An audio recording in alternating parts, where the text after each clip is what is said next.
Video này nói về những khác biệt của việc vẽ tranh thực tế ảo so với các phương pháp tạo hình khác và cách mình đã thích nghi với những khác biệt đó như thế nào. Thực tế mình không phải bắt đầu là vẽ đẹp ngay như một số bạn nghĩ đâu.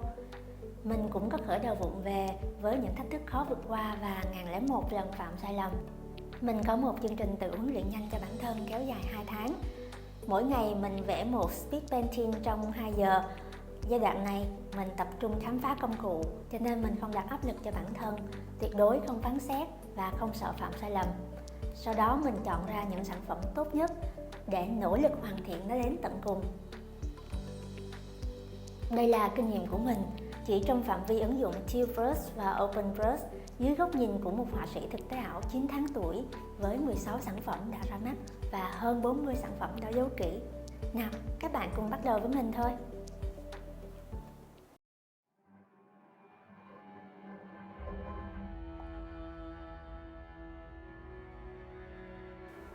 Điểm khác biệt đầu tiên, cũng là khó khăn lớn nhất chúng ta cần phải vượt qua, là không có một bề mặt nào bám để tạo hình.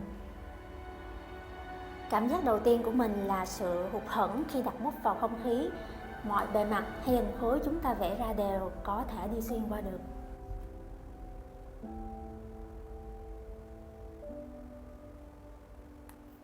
May mắn là mình đã sớm có thói quen thao tác rất nhẹ, cho nên mình nhanh chóng thích nghi được với việc thao tác trong môi trường thực tế ảo. Cụ thể, trước kia khi dùng màu nước thì mình dùng cọ lớn để vẽ những chi tiết nhỏ. Khi vẽ chì thì mình thường dùng bút chì 6B, 8B để vẽ mọi sắc độ. Tương tự, khi vẽ digital thì mình dùng cọ 100% để vẽ màu nhạt, chứ mình không giảm độ trong suốt của cọ. Open Brush có hỗ trợ chúng ta bằng chức năng roi. Bằng cách này bạn có thể tự tạo những bề mặt để vẽ lên.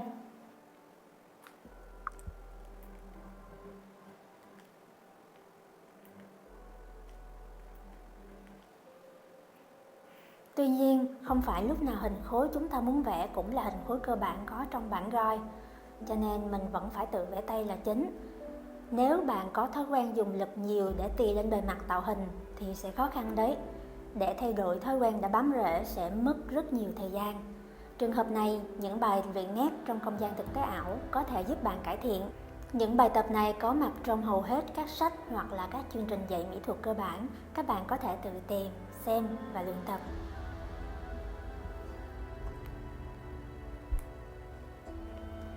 Điểm khác biệt thứ hai là không có khung tranh, lề giấy, cũng không có cả đường chân trời. Cho nên mình sẽ vẽ trong không gian vô tận. Bởi vì không gian rất hào phóng cho nên mình hay rơi vào khó khăn thứ hai là không biết khi nào thì nên dừng lại. Mình biết là không cần phải vẽ tất cả, chỉ cần gợi cho óc tưởng tượng của khán giả có chỗ trống để điền vào. Nhưng mà mình thì cứ hay lao vào chi tiết nhỏ hơn, chi tiết nhỏ nhất. Mình thường dừng khi không gian bắt đầu rung lắc do cấu hình máy tính, hay là khi deadline đã đến sát mông. Mình không vượt qua được giới hạn của óc tưởng tượng, nhưng lại đầu hàng với hạn chế về mặt kỹ thuật, trong khi điều đúng đắn là cần làm ngược lại, là lao vào vùng đất mới của óc tưởng tượng mà không để cho kỹ thuật ràng buộc mình. Và đặc biệt là học buông để biết khi nào nên dừng lại. Đây là thử thách lớn nhất của mình trong chặng đường tiếp theo. Điểm khác biệt thứ ba là mức độ thẩm thấu ánh sáng của mỗi loại cọ khác nhau sẽ cho ra kết quả khác nhau.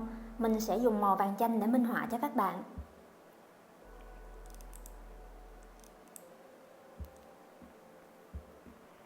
Với những loại cọ khác nhau,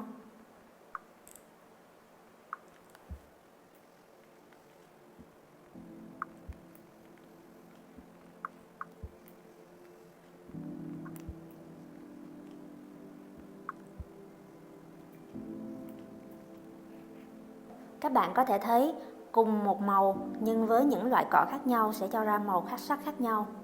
Trừ khi bạn có ý định là dùng một loại cọ duy nhất trong cả bức tranh. Nếu không thì việc phối màu theo công thức cũ là chưa đủ, mà cần phải thực hành nhiều để hiểu đặc tính của từng loại cọ, từ đó có cách xử lý và điều chỉnh cho phù hợp. Lời khuyên của mình khi mới bắt đầu là nên chỉnh toàn bộ hệ thống ánh sáng. gồm ánh sáng mặt trời, ánh sáng mặt trăng, khí quyển và cả hệ thống sương mù. Về đơn sắc, có như vậy thì mình sẽ dễ dàng kiểm soát hòa sắc của toàn bộ bức tranh hơn. Khi nào mình hoàn thành xong, tùy theo cái hiệu quả cảm xúc mà mình mong muốn, mình có thể đổi màu sau cũng được.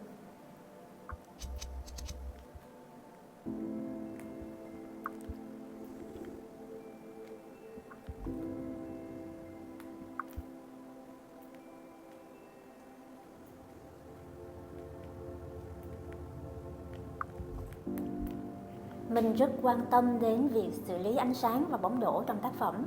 OpenBrush đã có bộ điều sáng giúp việc xử lý sáng tối nhanh và chính xác hơn. Đây chính là bộ điều sáng. Tuy nhiên, chỉ có hai nguồn sáng chính phụ là mặt trời và mặt trăng, cho nên không thể tạo nên một tổng thể trông có vẻ chân thật như bên ngoài được. Trong thực tế thì luôn có rất nhiều nguồn sáng phụ hoặc là phản quang từ vật thể này lên vật thể khác.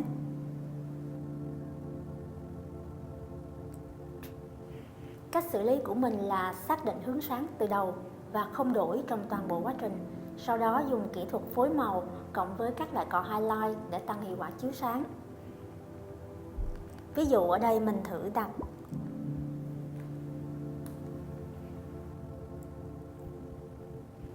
đặt một bóng đèn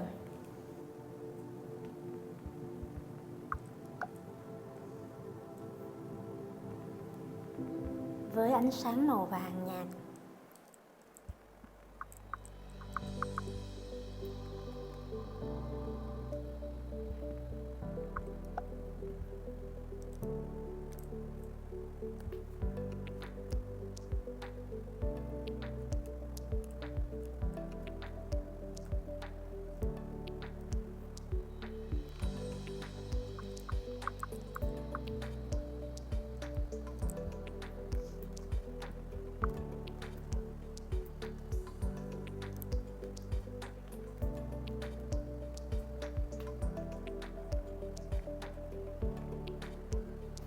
Đây, bằng cách này mình có thể tạo thêm nguồn sáng phụ và tăng hiệu quả chiếu sáng của nguồn sáng phụ lên toàn bộ bức tranh.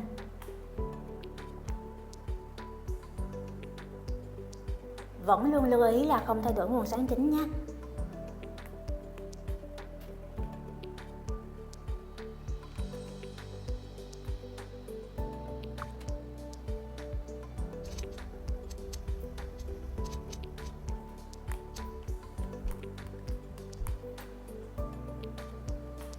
Điểm khác biệt thứ tư,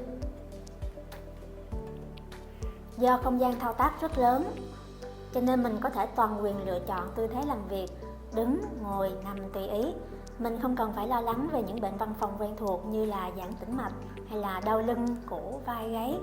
Tuy nhiên vẫn có những cảnh báo về mắt, cho nên hãy có lịch trình làm việc điều độ, tập thể dục và chăm sóc mắt cẩn thận nha.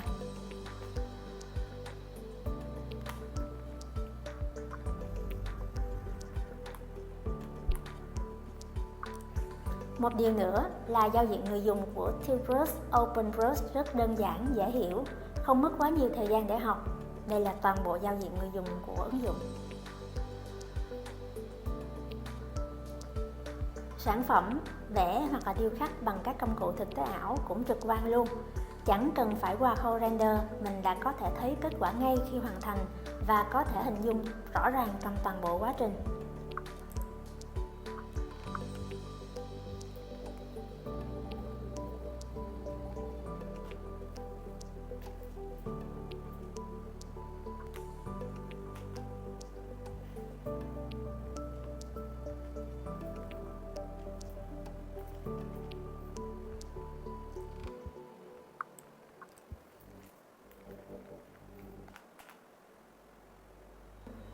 Điều khác biệt cuối cùng không cần phải bàn cãi, đó là lý do khiến mình ở đây và cũng có thể là lý do thôi thúc các bạn tham gia cùng mình.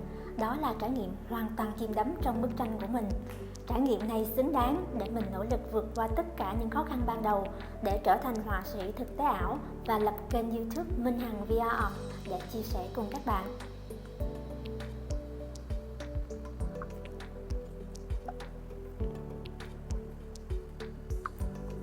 Hẹn gặp lại các bạn ở những video sau.